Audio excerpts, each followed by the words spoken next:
E-Live, comment je me nourris ? Une émission présentée par Alice Van Hoy, naturopathe et spécialiste alimentation vivante, végétale et gourmande. Bonjour à tous, chers auditeurs de Radio Médecine Douce. Je suis très heureuse de vous retrouver aujourd'hui pour une nouvelle émission « Comment je me nourris ». Alors, j'ai la joie d'accueillir à nouveau Daniel Kieffer sur ce plateau aujourd'hui. On va bien sûr parler de nutrition et de naturopathie. C'est nos sujets principaux. Bonjour Daniel. Bonjour Alice. Alors Daniel, pour te représenter, donc tu es naturopathe. Tu es aussi le fondateur du CENATO, qui est le Collège européen de naturopathie traditionnelle et holistique à Paris, dans le 10e. Tu es aussi président de l'Union européenne de naturopathie. Tu es cofondateur de la FENA, qui est la Fédération française des écoles de naturopathie. Tu es formateur, consultant, sophrologue et psychothérapeute transpersonnel. Tu es auteur aussi de nombreux ouvrages comme L'homme empoisonné, les cures naturopathiques, régénération intestinale, la détox holistique et j'en passe. Il y a de nombreux ouvrages. Et tout dernièrement, tu as sorti en janvier 2020 chez Jouvence, réaliser son auto-bilan de vitalité. Et c'est cela dont on va parler aujourd'hui, comment réaliser son auto-bilan de vitalité. Avec plaisir. Merci en tout cas d'être là pour nous parler de ce super sujet. Donc c'est vrai qu'en naturopathie, on a 5 grands ismes qu'on va rappeler. Donc on a l'hygiénisme, on a l'holisme, le causalisme, l'humorisme et on a le vitalisme. Donc qu'est-ce que c'est que le vitalisme ? Qu'est-ce que c'est que la vitalité ? C'est une philosophie, le vitalisme, qui remonte très très loin, qu'on va retrouver dans la pensée de toutes les médecines traditionnelles du monde, chinoises, ayurvédique, et qui était très présente aussi depuis le Moyen-Âge, en passant par Paracels, jusqu'à ce qu'on a appelé l'école de Montpellier, 18e siècle, 19e, début 19e. Et il s'agit d'une philosophie qui considère une énergie vitale, une énergie, une force vitale intrinsèque, propre à l'être humain, sans laquelle on ne serait pas grand-chose, si ce n'est peut-être des minéraux. La vie apparaît dans le mouvement, dans la circulation de la sève des plantes. Elle va se manifester après chez l'animal et chez l'humain sous forme de multiplication cellulaire, de circulation du sang, de réglage biologique permanent. Et c'est cette vitalité qui fait le cœur des processus de maintien en santé et de régénérescence de la santé. Alors quand on va voir un naturopathe, généralement, le naturopathe fait ce qu'on appelle un bilan de vitalité. Donc il va observer chez la personne tout un tas de caractéristiques qui vont pouvoir lui permettre de définir si cette personne est survitale, si elle a une vitalité à peu près moyenne ou si elle est complètement sous-vitale. Donc ça, généralement, c'est le praticien de santé naturopathe qui fait ce bilan-là. Oui. Mais ce qui est génial aujourd'hui, c'est qu'on peut donc réaliser ce bilan-là soi-même et apprendre à observer tous ces critères qui soient physiques, psychologiques, ou même le faire sur d'autres personnes après, vu que ça devient quelque part une petite habitude de savoir observer les signes de vitalité. C'est ça. J'avais écrit il y a une vingtaine d'années un énorme bouquin, une encyclopédie très professionnelle sur tous les bilans. Et puis, j'avais eu envie maintenant de parler plus au grand public et de servir de révision aussi pour les élèves en naturopathie. C'est vrai que c'est une belle révision. C'est une belle révision et ça nous amène donc à parler des constitutions en naturopathie, des tempéraments, des diathèses. Peut-être est-ce qu'on peut redéfinir qu'est-ce que c'est que tout ça en naturopathie ? Voilà. Qu'est-ce que c'est Voilà. Ce qui nous intéresse, c'est vraiment la partie saine, la partie vive de la personne et non pas sa partie souffrante, sinon ça serait un diagnostic. Donc ça, on va le laisser au médecin, c'est trop compliqué. Et puis c'est une source d'erreur énorme, on le sait. Donc on va s'occuper de la vitalité de terrain de naissance, on l'appelle constitutionnelle, elle changera jamais, elle est innée. Et puis au fil du temps, on traverse ce qu'on appelle des filtres biographiques. Ça veut dire qu'on est confronté à des pollutions, on est confronté au stress, on est confronté à tel ou tel mode d'alimentation par exemple. Et cette expérience de vie fait que notre terrain de naissance devient un tempérament. On passe de la constitution au tempérament. Et on fabrique son tempérament, on le modèle en plusieurs années.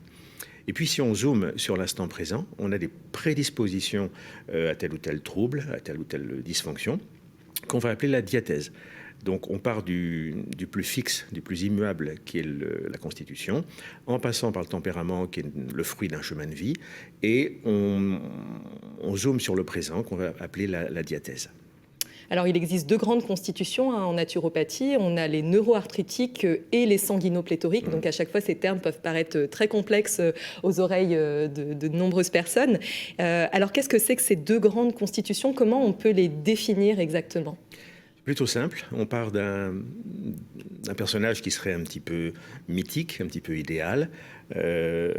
Et la vie fait qu'on va soit se rétracter, on va prendre moins de place, on va développer une psychologie plus pudique, plus discrète, probablement aussi en défense, en réaction à un environnement hostile.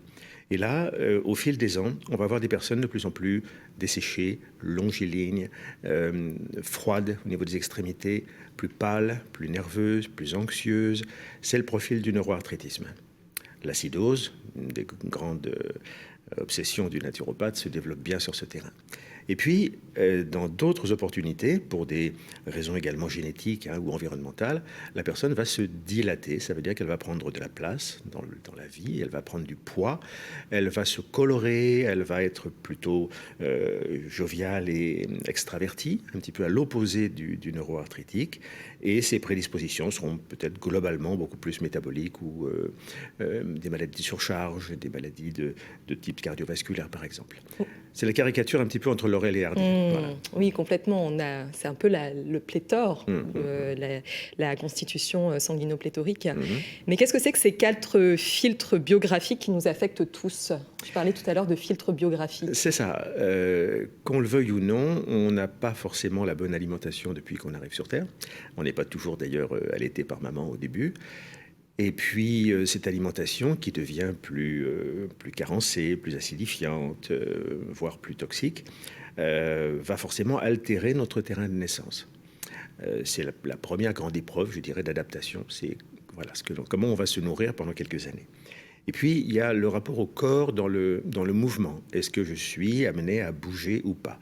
La sédentarité, on le sait aujourd'hui, est un facteur d'aggravation ou de déclenchement de très nombreuses pathologies.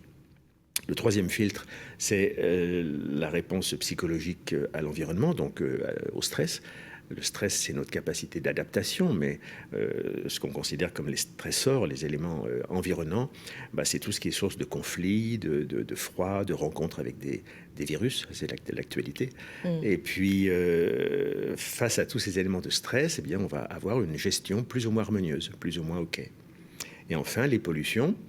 Toutes les molécules de synthèse qu'on appelle aujourd'hui des xénobiotiques, qui encombrent l'air, l'eau, la terre, les aliments, sont aussi des éléments qui nous amènent à nous adapter, à souffrir le moins possible et à rester vivant. Donc cette adaptation qui est au cœur même de la santé va moduler, et c'est sur ces 4 filtres biographiques que l'on va en fait se dilater ou se rétracter, qu'on va créer un tempérament particulier, voire une diathèse. Et donc cette rétractation ou cette dilatation, rétraction, à chaque fois on se trompe là-dessus. Cette rétraction, pardon, ou cette dilatation peuvent être un indicateur que la vitalité a été quelque part modifiée chez l'individu. La personne, par exemple, qui va se rétracter, qui va perdre de la matière, notamment au niveau du visage, qui va vraiment s'allonger, etc. Est-ce qu'on peut en conclure, déjà en observant ces signes, ces manifestations physiques, que la vitalité a été atteinte chez cet individu? Oui, en tout cas, elle a souffert et elle a dépensé dans son mode d'adaptation une part de son énergie nerveuse. On sait que les neuroarthritiques sont plutôt dans une adaptation neurologique, nerveuse, alors que les sanguinopléthoriques, les dilatés, vont plutôt user leur système glandulaire, hormonal. C'est une généralité, bien sûr. Et donc, la vitalité, elle reste présente autant que possible, mais on y perd des plumes, en quelque sorte. Et plus on va aller vers le tempérament qu'on appellera après respiratoire, cérébral ou nerveux, plus on va se rétracter, et plus on va user, ou en quelque sorte surmener nos capacités d'adaptation. Et on va développer des pathologies de type anxio-dépressive, insomnie, constipation, et puis bien sûr la kyrielle des pathologies inflammatoires et acidifiantes, donc les pathologies de type arthritique. Et c'est vrai que le neuroarthritique a tendance à être très dans le mental. On a carrément l'étage du mental qui est le plus présent sur le visage. On voit que tout le reste c'est vraiment creusé, que ce soit l'affectif ou le biologique. Et vraiment, on n'a que l'étage du mental qui prédomine. Et alors, on a aussi les constitutions hippocratiques qui rejoignent ces 2 grandes constitutions naturopathiques, mais qui se divisent en d'autres petites branches. Donc, Il y en a quatre, et là on remonte 2300 ans avant Jésus-Christ. Et c'est vrai que l'observation de l'air, la terre, l'eau, le feu nous invite à faire des analogies avec notre morphologie, notre corps. Hippocrate l'avait bien posé, et ça a été repris après au XXe siècle par le docteur Paul Carton, qui a bien classé les tempéraments. Enfin, Hippocrate les appelait tempéraments. En fait, ce sont des constitutions, donc immuables, le sanguin, le bilieux, le nerveux et le lymphatique, que l'on va déterminer avec l'observation du visage et des mains notamment.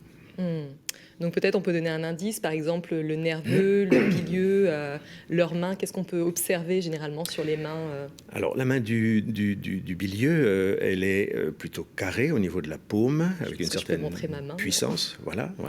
Toi, tu es nerveuse, tu es bilieuse, nerveuse, et sanguine, lymphatique, pas du tout. On va dire que c'est à peu près ça de visu.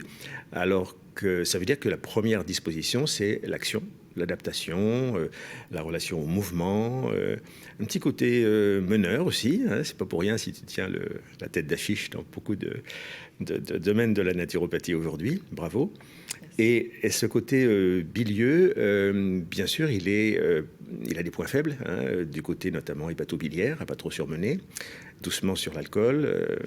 Ça va, de ce côté-là, ça il n'y a va pas encore. de souci à se faire. Et puis la position numéro 2, on donne les éléments d'une façon hiérarchique. Ça veut dire qu'on n'est jamais 100% un seul élément. Et dans ton cas, on a dit donc bilieux puis nerveux. Ça veut dire que la composante nerveuse, anxieuse, elle est quand même derrière, l'acidification est quand même derrière, et il faut faire attention. Si on compare avec ma propre main, on a du bilieux également, puis du sanguin. D'accord. Avec une masse musculaire plus importante, des doigts un petit peu plus courts, moins noueux aussi si on compare avec les tiens. Donc quand on ferme les doigts comme ça, on peut pas voir entre les doigts, alors que si on est un peu nerveux, il y a des petits trous là parce que les jointures sont un tout petit peu marquées. Donc bilieux, sanguin, et puis un peu de nerveux, un peu de lymphatique en dernier. Oui, ce serait dans cet ordre-là pour ma propre main. D'autres personnes vont être beaucoup plus lymphatiques, avec des mains un petit peu comme des mains de bébé, un peu poupines, un peu gonflées, un peu édémateuses, comme des doigts un petit peu immatures. Et quand on regarde la face du dos de la main, les doigts sont plutôt fuselés. Une constitution qu'on voit moins souvent, mais qui correspond à des personnes plus rêveuses, plus imaginatives, plus intuitives, plus casanière, par exemple. Il y a une vraie aussi besoin de prendre son temps chez les lymphatiques, quelque chose de très rond. C'est ça. Vraiment dans la rondeur et dans le côté très un peu la vague qui. C'est ça. C'est plutôt frais, humide et. Mais ils sont moins stressés que les autres. Oui, ils se protègent bien. On pourrait dire que c'est un peu des otoniques. Ouais. Mais d'accord, donc on a le bilieux, le nerveux, le sanguin et le lymphatique. Donc ça, c'est les constitutions hippocratiques. Et on a aussi les constitutions homéopathiques qui sont intéressantes aussi à observer. En naturopathie, on fait généralement ça aussi au moment du bilan de vitalité. Donc il y en a 3, je te laisse les présenter. On les détermine, on pourrait les déterminer au niveau de la silhouette, notamment le côté bréviling ou longiligne, c'est-à-dire le rapport entre la longueur des membres et la longueur du tronc. Et le plus simple pour nos auditeurs d'aujourd'hui, c'est juste de regarder l'ouverture du bras en extension. Quand on étend son bras en extension, l'avant-bras par rapport au bras, soit il est exactement dans un angle plat, ce qui est mon cas, et ce qui donne la signature du phosphorique. Mon propre père, je me souviens, ne pouvait pas ouvrir son bras plus que ça. Il était un peu carbonique, donc plus raide, plus rustique. Et là, vous avez le fluorique. Le parfait exemple, un cas d'école. Là, c'est l'hyperflexibilité du fluorique qui est ici. Une grande laxité.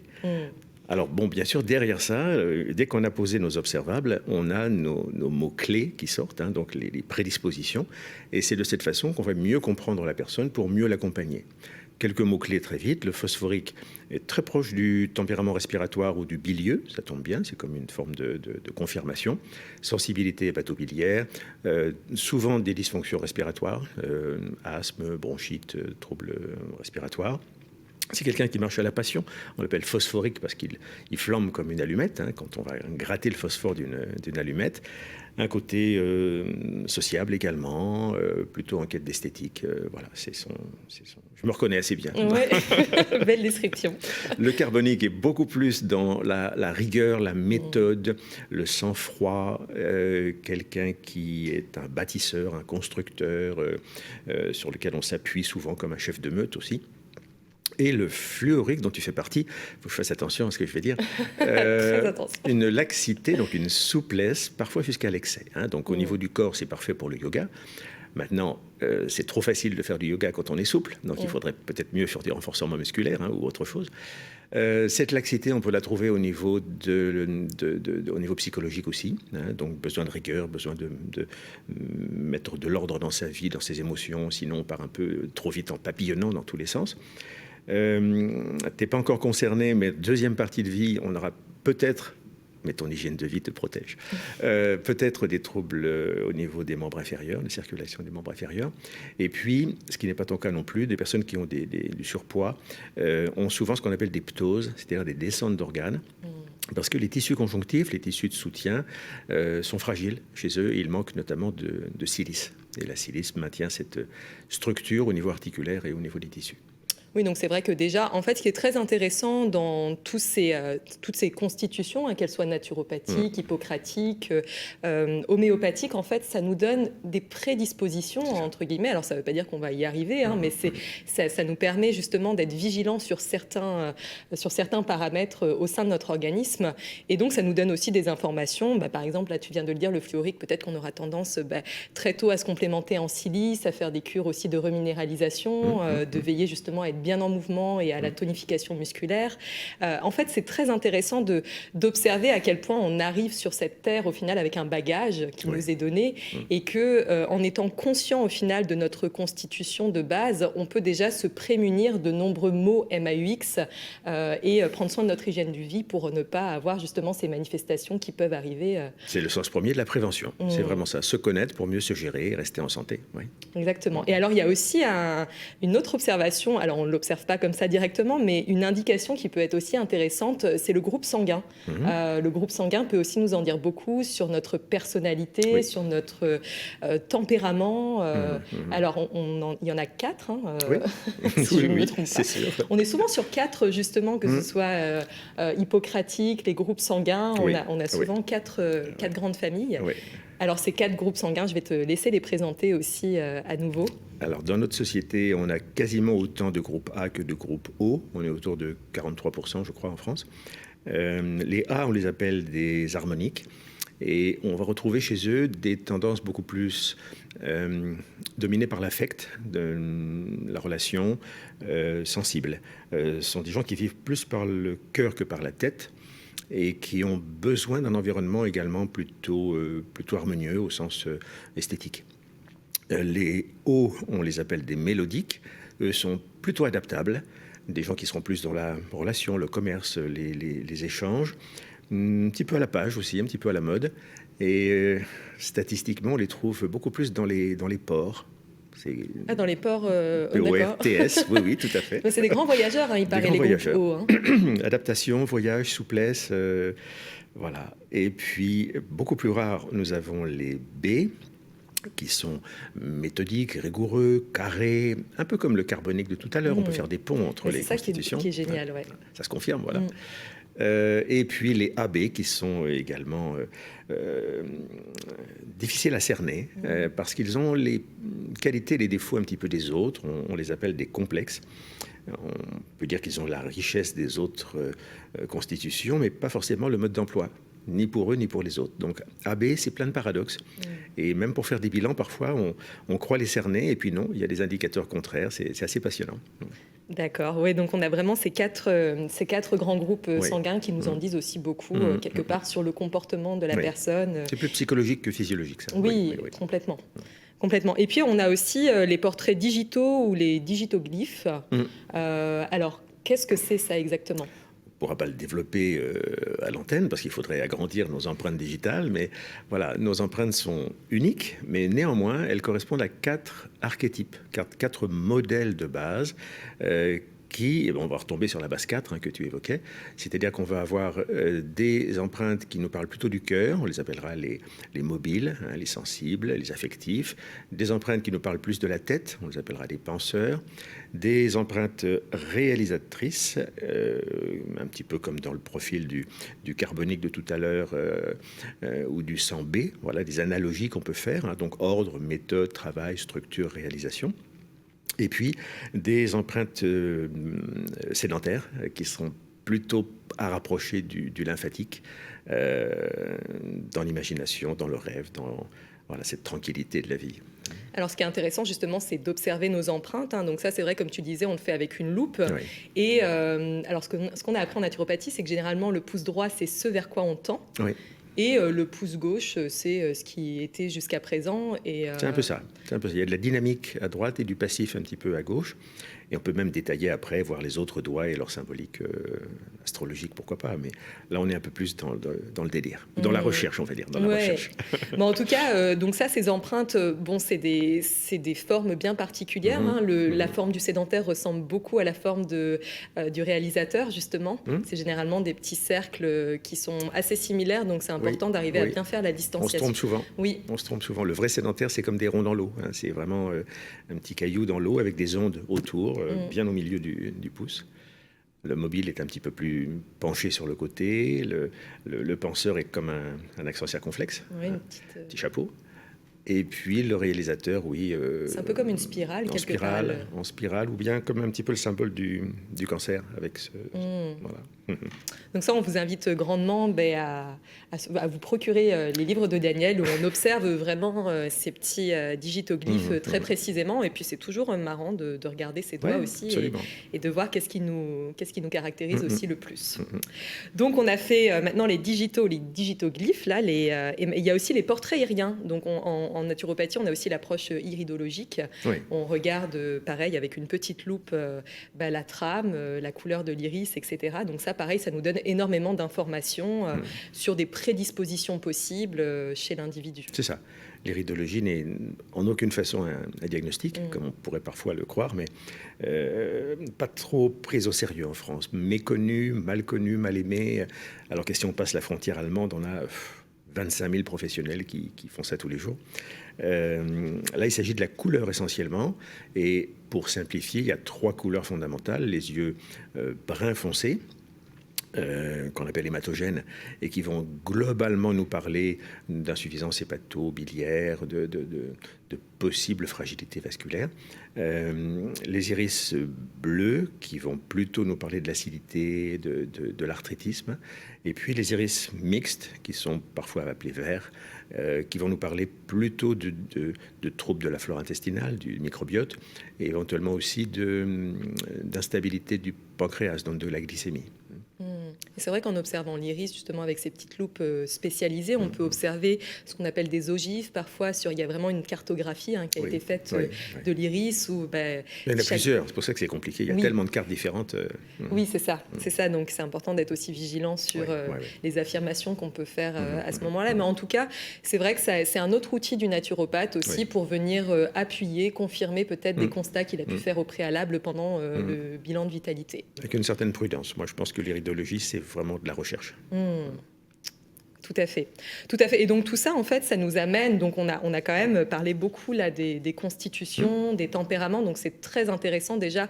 Et avec l'habitude, quelque part, on peut très vite définir, quand on rencontre quelqu'un, en regardant sa main, en regardant son visage, déjà dans quelle grande famille, s'il est plutôt sanguinopléthorique ou neuroarthritique, il se trouve. Ça devient après des petits réflexes d'observation qui sont très simples à faire.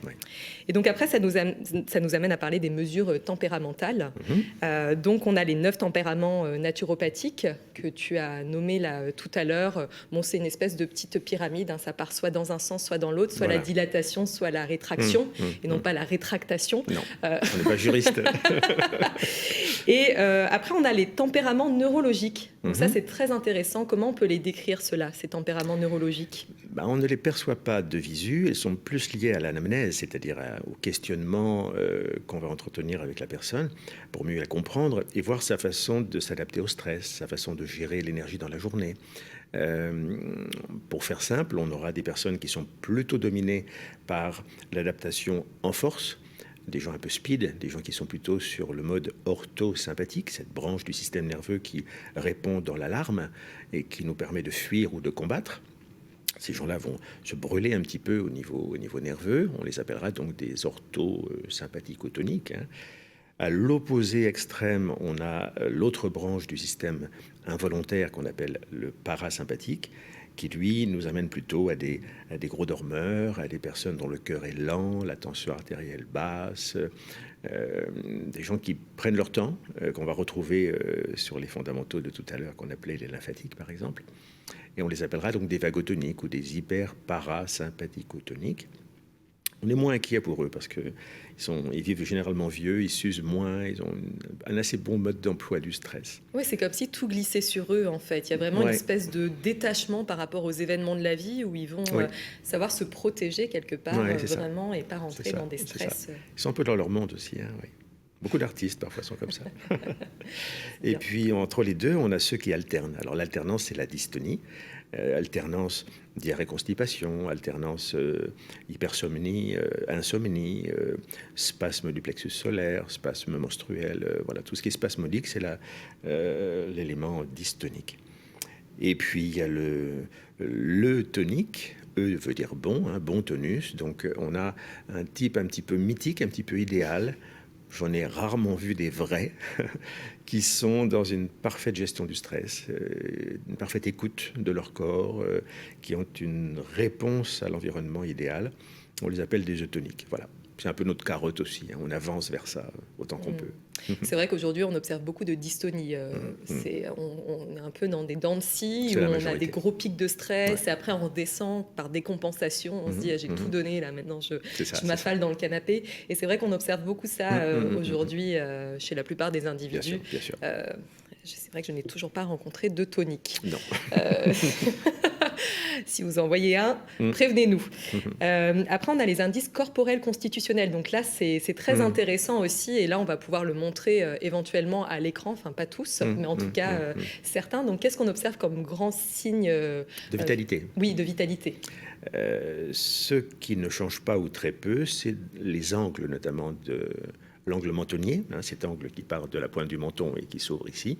Donc, plus il est large et meilleure la vitalité est au niveau du pôle métabolique, du pôle digestif notamment. De profil, on a un angle aussi qui part de la verticale de l'oreille et qui va suivre la branche inférieure de la mandibule. Donc, cet angle-là, plus il est carré aussi et mieux c'est. Plus il s'ouvre et plus on va aller vers un tempérament plus cérébral, plus nerveux, plus fragile au plan nerveux. On a l'angle sternocostal aussi, que l'on suit très bien en mettant ses doigts sous les côtes et qui a intérêt à être le plus ouvert possible. Quand on voit des sternums très, très fermés, on a souvent derrière des insuffisances respiratoires et des personnes peut-être moins bien aussi dans le souffle, dans la vie. Donc ça, c'est des angles qu'on peut mesurer facilement. En constitution toujours, à la base du sternum, ici dans le creux de l'épigastre, on a ou pas un petit cartilage. Alors on va chercher, on sent avec les doigts assez facilement, et ou pas. Donc chez les hommes, c'est 3 fois sur 5. Chez les femmes, c'est peut-être 2 fois sur 6. C'est un indicateur intéressant de force d'énergie vitale un peu rustique, un peu campagnarde, quelque chose de bon à prendre parce qu'on sait que c'est du solide et que ça va durer toute la vie, ça. Ça s'appelle l'appendice oxyphoïde et ce petit appendice, il est développé ou pas. On ne peut pas le fabriquer, mais s'il est là, c'est un plus. Bon. On mesure tout ça entre 0 et 6 ou entre 0 et 10. pour les constitutions, c'est peut-être le plus important, ça. Oui, on peut aussi juste dire que le gros orteil peut nous en dire un petit peu. Regardez vos gros orteils, s'ils sont assez prédominants, larges, ça montre, c'est un indice aussi de vitalité. Les Même s'il y a 2-3 poils dessus, c'est encore mieux. Les poils, oui, carrément, ça nous amène à parler de la pilosité des cheveux aussi, la qualité du cheveu, la masse, le volume, etc. Ça nous donne aussi des indices de vitalité. Les homéopathes parlent plus de la qualité d'un cheveu. La masse des cheveux, c'est vrai que c'est intéressant au niveau de l'énergie, notamment hormonale. Mais un cheveu, il sera très fin, normal ou plutôt épais, va nous parler notamment de la fragilité pulmonaire. Et il y a eu des corrélations qui sont connues en service hospitalier où la finesse du cheveu est corrélée à la fragilité tuberculinique. Donc, on a intérêt à avoir des cheveux aussi un peu plus épais, si possible. Voilà. Et d'ailleurs, on peut observer, parce que c'est vrai que tout ça, c'est assez... sauf le gros orteil et le xiphoïde, mais quelque part, c'est diathésique aussi un petit peu les cheveux. C'est-à-dire qu'on peut observer, selon ce qu'on traverse dans la vie, une modification de la qualité de c'est tempéramental, voilà. Ça ne va pas se faire en quelques jours. À part que le temps humide, bien sûr, qui a un effet immédiat sur une permanente. Mais les cheveux peuvent évoluer, en effet. Perdre des cheveux au-delà de 50 cheveux par jour, ça commence à être un petit peu anormal. On peut suspecter d'un manque de vitamine B ou des manques de fer, par exemple, ou de zinc. Quant à la perte des cheveux, elle est très, très corrélée à l'hérédité quand même. Donc, moi, j'en sais quelque chose. J'en ai perdu une bonne partie dès l'âge de 20 à 30 ans. Et mon père et mon grand-père, puisque ça saute souvent une génération, étaient dans le même cas. Donc, naturopathie ou pas, on ne peut pas non plus refaire le patrimoine génétique. Oui, il y a vraiment une hérédité qui est là. Et autre chose aussi qui est intéressant à observer sur la constitution par rapport aux signes de vitalité, ce sont les ouvertures, la bouche, les narines. Tout ça, ça nous donne aussi des indices quelque part sur notre appétit de vie, sur notre capacité à humer le monde et à s'ouvrir aux autres aussi. À échanger, à communiquer. C'est vrai que les anciens appelaient ça des vestibules, un peu comme des couloirs pour aller visiter l'intérieur. Alors, la bouche est en rapport bien sûr avec le tube digestif, mais aussi avec notre capacité de libido, notre relation à l'amour. Le nez va être plutôt en rapport avec l'intellect et aussi la prise de vie, la qualité des narines, l'ouverture des narines, la mobilité des narines aussi. Les yeux vont plutôt nous parler du système nerveux, porte de l'âme. Les oreilles, c'est moins évident, mais on est sur l'écoute de toute façon. Les oreilles très très collées, qui sont souvent fréquentes chez des fonceurs, des gens qui n'ont pas d'écoute. Et à l'inverse, les oreilles de simplet qui sont très décollées et qui témoignent souvent d'un manque de discernement. Voilà. Très intéressant aussi tout ça. Et après, les têtes sont cachées, donc on ne dira rien. Oui, j'ai fait exprès de mettre un casque. Voilà. Et ensuite, on passe aux mesures tempéramentales. Donc, quelles sont ces mesures-là? Comment tu peux les décrire et quelles sont-elles? Ça va nous parler du chemin de vie et de ce que notre énergie de naissance constitutionnelle est devenue. Donc, si les angles ne changent pas, par exemple, la pilosité peut changer. Chez l'homme, qui se rase pas souvent les jambes, sauf les sportifs, on a la perte de la pilosité sur la face externe du mollet, qui est un indicateur intéressant de fragilité des glandes surrénales. Et on voit parfois cette pilosité disparaître en 1 an ou 2, alors qu'elle reste présente ailleurs sur le corps, à la suite d'un deuil difficile à vivre, à la suite d'un grand surmenage, d'un burn-out. C'est un indicateur important que nos glandes surrénales ont vraiment été très agressées, très sollicitées. Ça, c'est tout à fait tempéramental.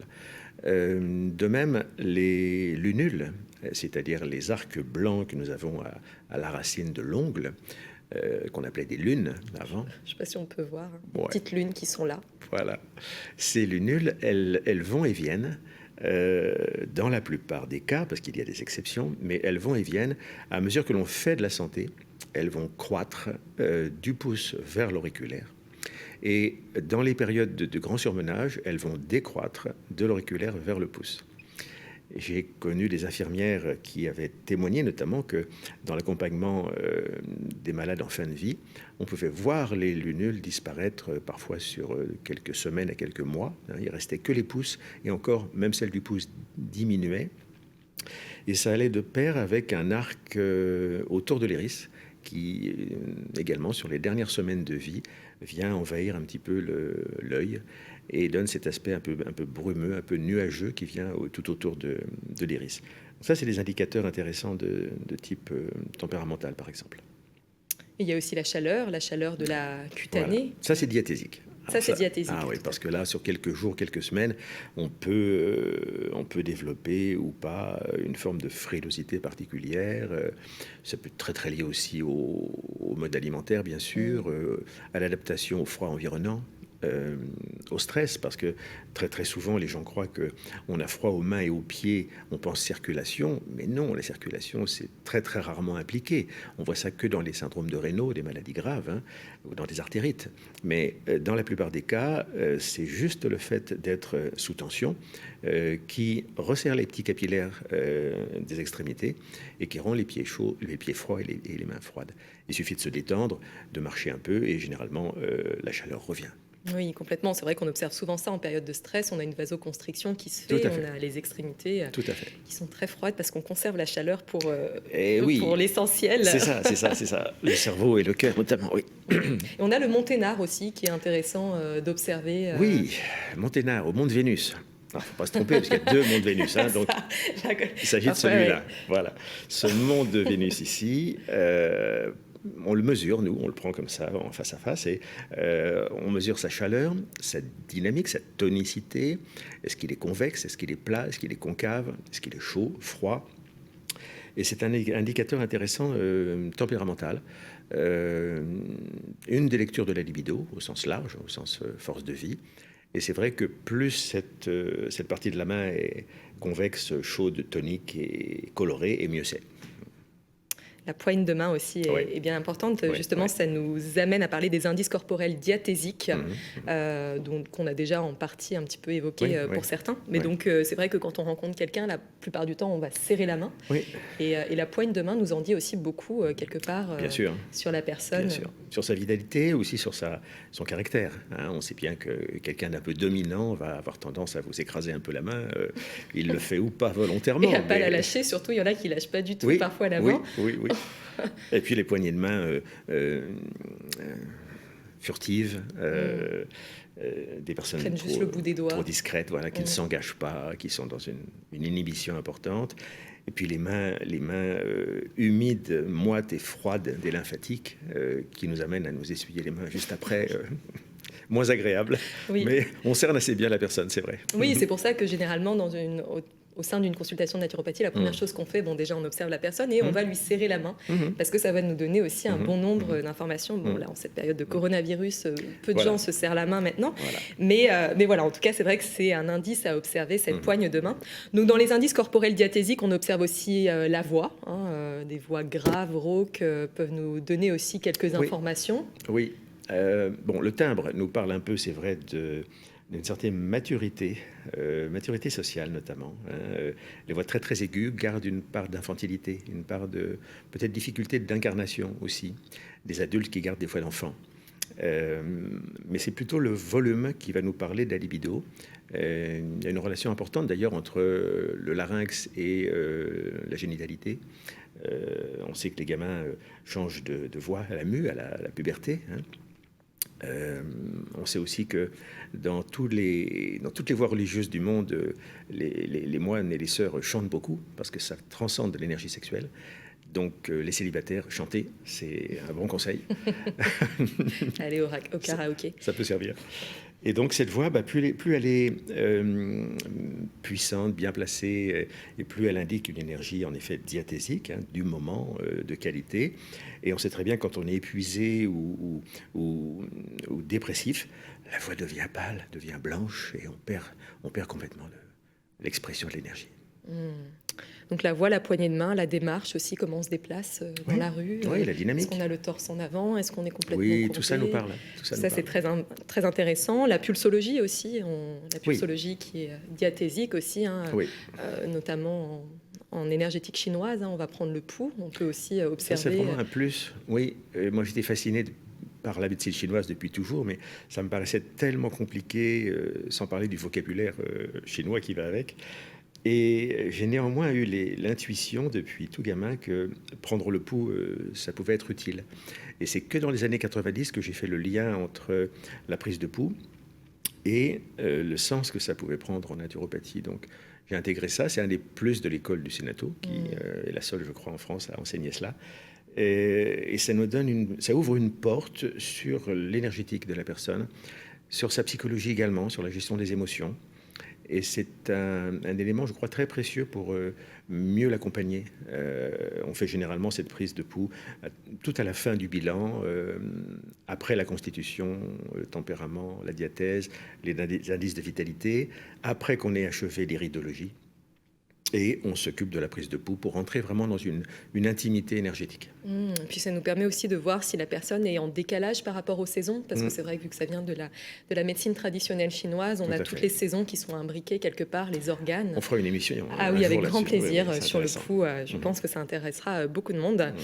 Alors tout ça, c'est vraiment passionnant. On voit qu'il y a énormément d'indicateurs qui viennent nous permettre de faire ce qu'on appelle un bilan de vitalité.